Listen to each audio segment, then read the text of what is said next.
Now, all year long, up until today, we've been going through a sermon series on the life of David. And here we get to one of the last moments of David's life that we have on record. And just to give you a little bit of historical context, what's happened thus far is that David, wanting to build a temple for God, but not being able to do so himself, and yet receiving the promise that his own son Solomon will be building the temple for God. What he does is he collected everything that is needed to build the temple, precious metals, gold and silver and fabric and all those kinds of things.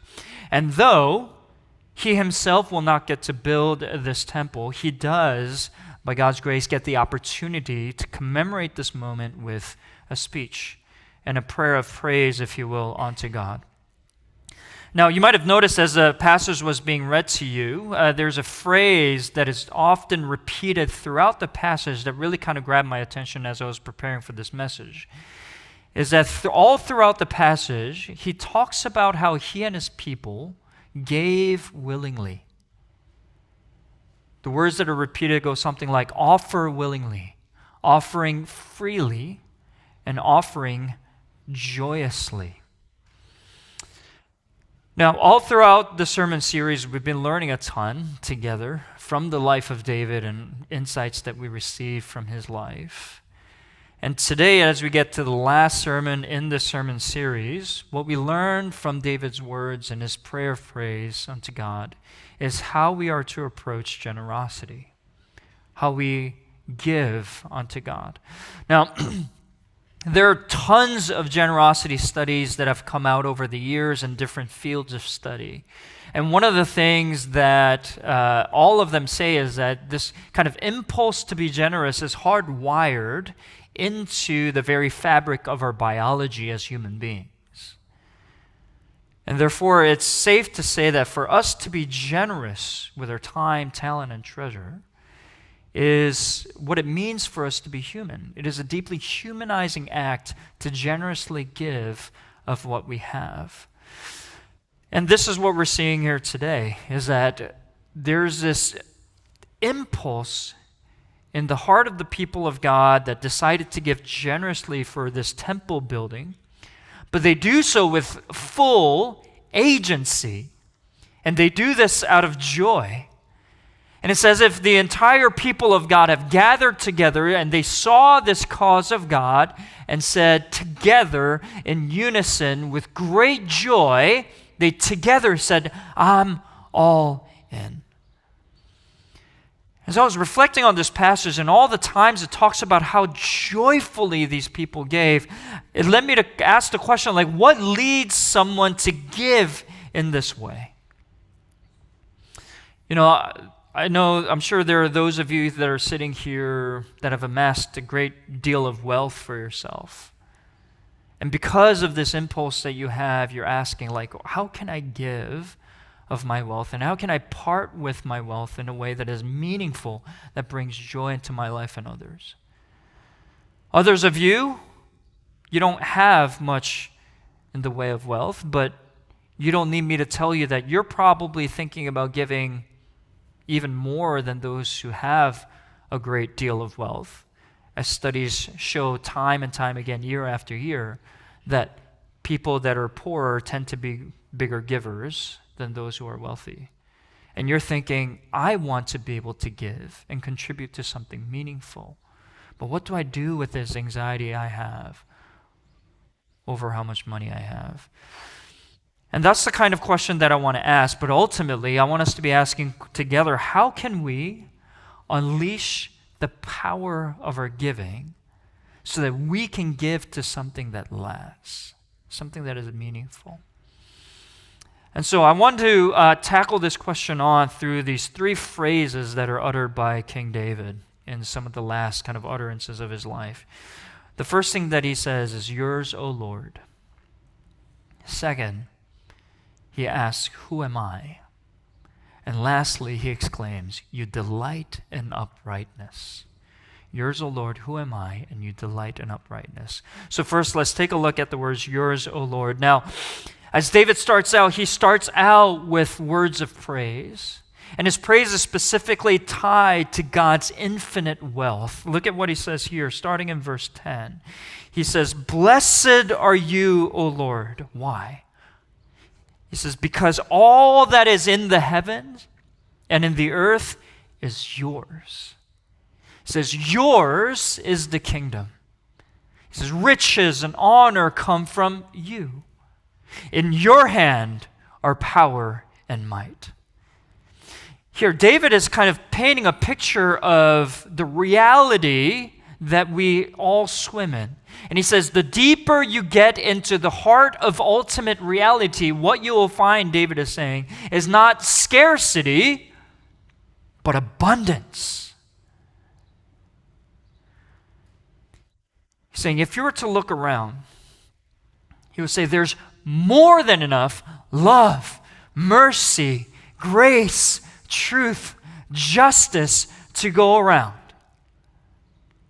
And therefore, he would say, for me to give is not to give to a God who is like a beggar in need of my assistance, but I am giving out of the overflow of the wealth that resides at the heart of reality itself. That's the first thing. But here's the second thing. David would be quick to point out, however, that with all of this wealth, if you were to ask the question, to whom does this wealth ultimately belong? He would say, yours, O God, are all riches and honor and glory, and not mine. He's saying everything already belongs to God. God is infinitely wealthy. There's infinite wealth to be had in the universe. It just does not ultimately belong to you. Now, understanding that reality, it does a couple of things, but here's one. It means that you are not the primary owner of your things. You are a steward. Because God is the ultimate owner of everything. He says in verse 12, both riches and honor come from you, and you rule over all. He says, in your hand are power and might, and in your hand it is to what? To make great and to give strength to all. Now here's what I want you to get from this. Understanding this, that there's infinite wealth at the heart of reality that is God, and that you are not the ultimate owner of it, should take the pressure valve off of your life. You are not the sole owner, primary owner of all that you have, and you are not ultimately the one who is in charge. Let me put it this way. And a couple of weeks ago, I got to, I had lunch with a friend, and he recently, with one kind of transaction, really had his kind of wealth just shoot through the stratosphere, right? Like just kind of wealth that was previously unimaginable. And he said with this kind of generational wealth, right? It's the kind of wealth that can take care of generations after him. And what he told me was that with this kind of generational wealth, he didn't realize it would come with generational challenges, generational issues. And he would talk about his family members that kind of started looking to him a little bit differently, and friends and acquaintances that would come out of the work with business proposals and investment opportunities and those kinds of things. And so he was kind of lamenting and looking back and shouldering all of this responsibility of all of the wealth that he had amassed for himself. And as he was sharing that with me, I was like, oh my gosh. I remember telling him, look, I'm actually preaching through a sermon series through the life of David. And dude, the kind of things that you're talking about, it reminds me of the kings of Israel. And I looked at him, I was like, dude, you're like a king, one of the kings of Israel, with all of the burden that you're having to shoulder. Think about it. King David was made king basically overnight, went through all of this years of suffering, and he was anointed as king over this nation that was supposed to reside at the heart of world history. And residing over this kingdom and with this great wealth and power and responsibility on his shoulders. And what does he say? He says, I don't rule the world. The Lord does. I am not the primary owner of all of this wealth. God is.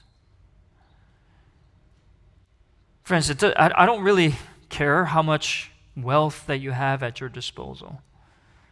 You need to understand that you are not your income.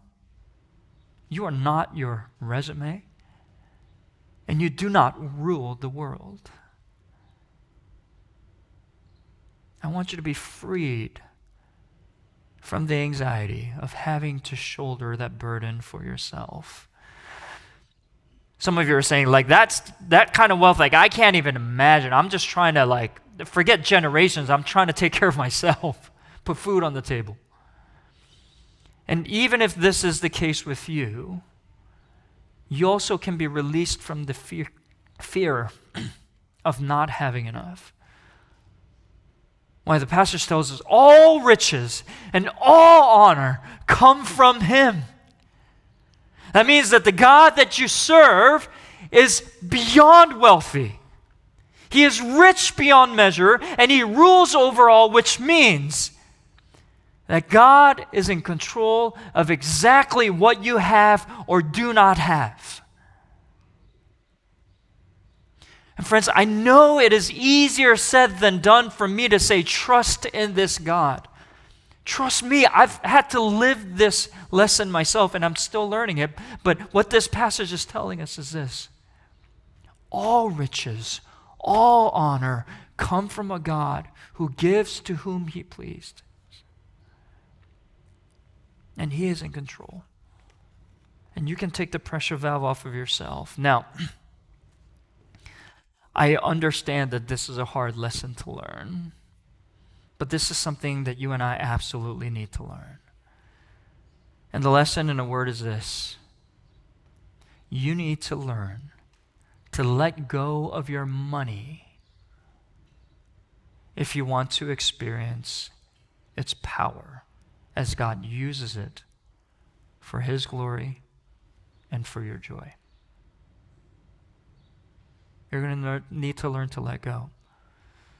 I spent this past week away on vacation.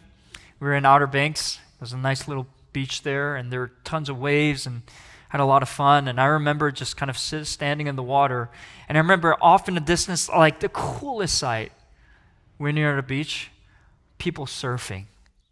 Like, I think out of all, like, any physical activity that a human being can get involved in, I think surfing is by far the coolest thing that one can do. And I know because, I boogie boarded once. And here's, as an expert in surfing, here's what I can tell you about surfing, okay? This is what the surfers say. Like, surfers would tell you that you don't get to experience the power of the wave by trying to manipulate it. What surfers would tell you is that beginner surfers would do this all the time, right? They would look to try and steer their surfing board as to gain control over their footing. And every single time you try to do that, they would tell you, you fall into the water. And in fact, surfers talk about submitting to the wave. They almost have this religious experience, right, chasing after waves. And surfers would say, you need to submit to the wave. And they say, when you learn to trust the wave, what happens is that the wave would carry you. And you're carried along. And I can tell you, I have a sliver of an experience, there's no feeling that is more exhilarating than when you're riding the wave. It's as if the force of the sea takes you to flight. Friends, this is how money works. If you're clutching it, if you're calculating it, you try to control it, you will never experience the power of God moving through it. But when you learn to let it go, when you approach your money with open hands, that's when you see God's abundant power moving through you and moving through your wealth. And friends, here's a deep heartache that I have. I became a Christian at a predominantly second-generation Asian American church. And the church culture in which I became a Christian was very fearful of talking about money. Very, very private with it. It's as if, we're seeing the danger of it. We decided to not talk about it ever. But friends, you and I know that your money has the most intimate access to your heart. That's what the Bible tells us. And so for you to not think intentionally about money, and for you to not grow as a disciple over your money, is to miss out on a crucial aspect of what it means to follow Jesus. There's a huge chunk of your heart that has not been discipled by God. But here, in this passage, what we learn is this. When you learn to let go of your money, and when you learn to relinquish the illusion of control over your money, money can become a tool for worship. When you learn to say, "Yours, O Lord, are all riches and honor and glory," when you open yourself up to see what God can do with your wealth, it opens the doors to the possibility of God moving in ways that you never would have imagined before. First thing, in order for you to do good with your wealth, you need to learn to say, "Yours, O Lord." But secondly, with that, you also need to learn how to say, "Who am I?" Let me read for you verse 14 to 16. He asks, "But who am I and what is my people that we should be able thus to offer willingly? For all things come from you, and of your own have we given you." You hear that? Of your own have we given you. "For we are strangers before you and sojourners, as all our fathers were. Our days on the earth are like a shadow, and there is no abiding. O Lord our God, all this abundance that we have provided for building you a house for your holy name comes from your hand and is all your own." Here's what David is saying. Who am I? And what is my people that we are able to give so willingly? David is stunned. But he's not stunned at the scale of the offering, because David knows that everything belongs to God anyway, and he is infinitely richer than we can even dare imagine. So what is extravagant to us is nothing to God. And so David is not stunned by the offering. What he is stunned by is the fact that they were allowed to give, to participate in what God is building for himself. In a word, David is stunned that God is doing this incredible thing, and he's inviting his people to come play. Because here's what David knows. He says, "Me and my fathers, we're sojourners, refugees, nomads passing through the land." He says that's true physically, yes, but it's also true when you consider the time that we get to spend here on this earth. He says our days are but a shadow. We are here today and gone tomorrow. We're temporary, transient beings. And yet, David says, you have given us the opportunity to build something that lasts, that outlasts us. See, Israel had lived for generations worshiping God at what we call a tabernacle, which was a mobile tent that they could move around as the Israelites traveled through the desert for 40 years. And that's where they would go worship, and that's where the presence of God would stay. It was a mobile tent. It was temporary. It was transitional. And yet, these temporary, transient beings that are here today and gone tomorrow are now given the opportunity to build something that endures, that abides, a permanent home for God, a place in which heaven and earth meets, where they can go and experience God and His presence. Do you see the contrast here? David is saying, me and my people, our days, we're just a shadow. But our act of giving is towards something that is going to outlast us. Here's what he's saying. Our tiny, puny little lives are all of a sudden endowed with a purpose and a meaning that has cosmic significance, that has eternal ramifications. Friends, is that so counterintuitive in the ways that we spend? Listen, we are temporary, transient beings, but think of what you spend your money on.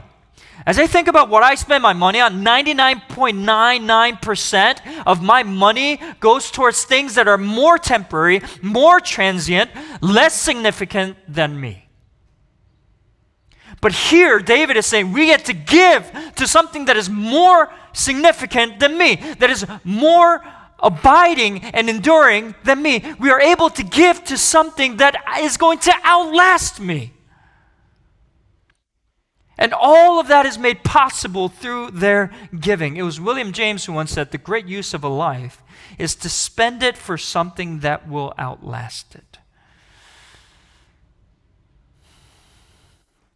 Before coming to Joy, I served as an associate pastor out in Ridgewood called Grace Church. It was a beautiful church. And during my time there at Grace Church, we had the opportunity to celebrate the 75th anniversary of the church. And it was a beautiful testament to generations of gospel ministry. And this is the kind of church that over the years became a mainstay of the Ridgewood community and beyond. And they were well known, right, within the community for their Bible teaching, for the ways that they made a tangible difference to different areas in and around Ridgewood. And it was a beautiful, beautiful testament to what God had built there. Friends, we here at Joy have a testimony of the last 25 years of God's faithfulness working in and through our church. And as I look ahead and imagine the next 50 years of our church, what would our 75th anniversary look like? Here's what I don't want, okay?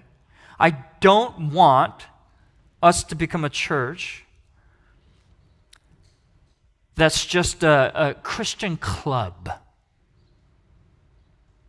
Yeah, anybody who comes in through our doors, we'll be nice to them and, those kinds of things, and we're going to be this elitist, religious club. I do not want that. For us to become just a Christian club that is so easily ignorable by the city of Englewood, by the rest of Bergen County, because we make such little impact beyond these four walls. I want to say, Joy Church, Grace Church had their 75th anniversary. I want to say it's our turn. I feel like God is calling us to build something here that is going to outlast us, to have an impact that goes beyond our walls. I want us to become a church where generation after generation, where we become an open door to anyone who's weary and heavy laden, to be able to come in and find real and lasting and resilient and defiant joy. I want us to be the kind of church where generation after generation, people can come and experience a real, intimate relationship with Jesus Christ. for us to build a loving and sacrificial community with one another, and for us to boldly step into the callings that God has given to us. The kind of church where we are not contained within these four walls, where we take the gospel out to the rest of Bergen County, so that we love our region to life.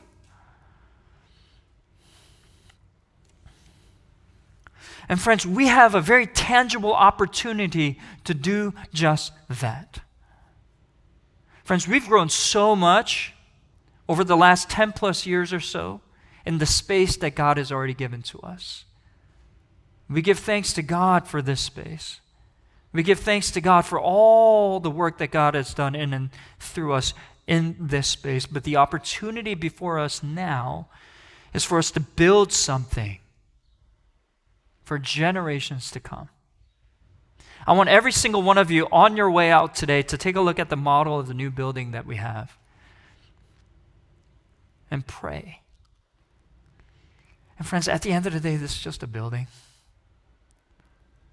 Even the temple that was built during that time, it was destroyed. That's not our main concern.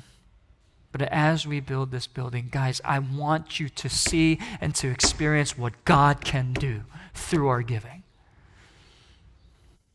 To build for generations to come. Not just for our own children, but our children's children. Not just for our own, but not just for our community, but the community around us, for their children, for their children's children. For us to be salt and light in this region to the glory of God and for the joy of all people. For us to be proclaimers of the gospel so that the weary world rejoices at the good news of Jesus. Friends, see what's possible if you learn to hold loosely to the wealth that God has given to you. You can see what God can do. And friends, this is how you can experience wonder in your giving. He's saying, look, I gave this much. I gave all I have, yes. But what God is able to do with that is far greater than I can imagine. That is the wonder that leads David to exclaim, "Who am I? And what is my people?" Friends, I want you to experience that kind of wonder in the ways that you spend your money. I want that for you. It's only possible when you learn to say, "Yours, O Lord, and who am I?" But lastly, I want us to enter into the heart of God, because David also exclaims, "You delight in uprightness." You delight in uprightness. Now, let me read you the next couple of verses here. David says, "I know, my God, that you test the heart and have pleasure in uprightness. In the uprightness of my heart, I have freely offered all these things, and now I have seen your people who are present here offering freely and joyously to you. O Lord, the God of Abraham, Isaac, and Israel, our fathers, keep forever such purposes and thoughts in the hearts of your people and direct their hearts towards you. Grant to Solomon," he's praying for the next generation, "grant to Solomon, my son, a whole heart, that he may keep your commandments, your testimonies, and your statutes, performing all, and that he may build the palace for which I have made provision." Here's what's remarkable to me as I read this text. Did you hear what David said? He doesn't say God is impressed with the offering, that God is impressed with the scale of all the materials that were brought in from near and far to build this extravagant temple. No, he takes pleasure not in those things, but he takes pleasure in the heart. In a heart that is upright. The word upright can be translated integrity or wholeheartedness. He's saying, look, I know you're not impressed by all of this. I know you don't really take pleasure primarily in the offering because all of this comes from you anyway. You gave it to us, and we simply are giving it back to you. And the reason why you want us to give is for our joy and the wonder of seeing you at work. That is not your primary concern. But David is saying, when we get to the heart of it, what you take pleasure in is the sincerity of the hearts of your people. And friends, I've been thinking about this all week. Like, here's what's remarkable to me. And here's a reminder of the good news of the gospel. What's remarkable to me here is that God does not take pleasure in what we can produce for Him. God does not take pleasure in the works that we do, but that God takes pleasure in us. That His pleasure is bound up with us.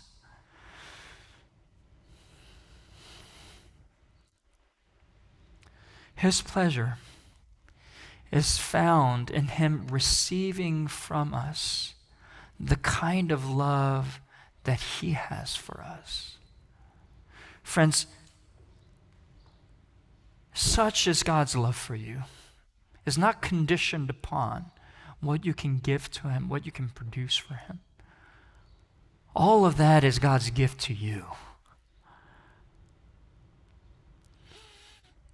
You know, this is why when you look at the New Testament, Jesus, do you remember this incident? Jesus looks at a poor woman that comes into the temple, and she's so poor that all she has are 2 copper coins that are basically worthless, but that's all she had. She drops it into the offering basket, and Jesus looks at that and says, that woman gave more than any other wealthy person that gave out of their abundance, out of their luxury. Why can Jesus say that? Because God's pleasure was bound up with that poor woman's heart. The woman who said, listen, I serve a God who deserves the world, and yet all the world that I have are these 2 worthless coins. But even if this is all I can give, this is what I will give to God.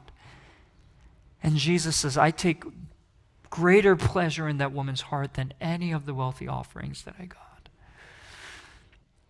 And friends, that's the kind of heart the woman had, is captured by the God who Himself gave to us. Let me put it this way. Listen, if you and I are being honest with ourselves, there's nothing more stubborn than our hearts when it comes to our possessions. Right? It's my money. And if we're looking deep down in our hearts, like, it's impossible for us to shake the scarcity mindset that we have, this fear that we have. What if we don't have enough? Or what if I get taken advantage of? What if people look at me differently? That's the kind of fear. How is that fear going to be eased out of you? You need to hear God's promise when He says to us in Romans chapter 8, says, He who did not, God who did not spare His own Son, but gave Him up for us all, how will He not also with Him graciously give us all things? Saying, if God didn't hold back Jesus Christ, but wholeheartedly gave His very best to us, then what would He possibly hold back now? If you're going through a difficult season in life financially, I want you to hear this. God has you exactly where He needs you to be. And Him holding back from you is not because He is stingy, it's because He wants your heart. He wants to meet with you intimately. And Jesus Christ Himself, who gave Himself up, says this in John 10. He says, I am the good shepherd. The good shepherd lays down his life for the sheep. But listen to this. He says, I lay down my life that I may take it up again. He says, no one takes it from me, but I lay it down of my own accord. He's saying in Jesus Christ, God gave Himself freely and willingly for you. He endured the cross not because he had to. It's not as if he was caught in a tangled web of sin and brokenness of this world and saying, oh my goodness, what am I going to do? I guess I have no choice but to lay down my life for this rebellious people. No, Jesus says, I freely, willingly, with great joy that is set before me, laid down my life for my people. I gave my all to you, wholeheartedly to you. Before you lifted a finger for him. This is the good news of the gospel, friends. Will you trust in this Jesus with your life and especially with your finances? Let go. Here's the prayer. Here's my prayer for every single one of you. It's for you to echo the Apostle Paul when he says in Galatians 2, verse 20. This is his manifesto. I want this to be yours too. Paul says, the life I now live in the flesh,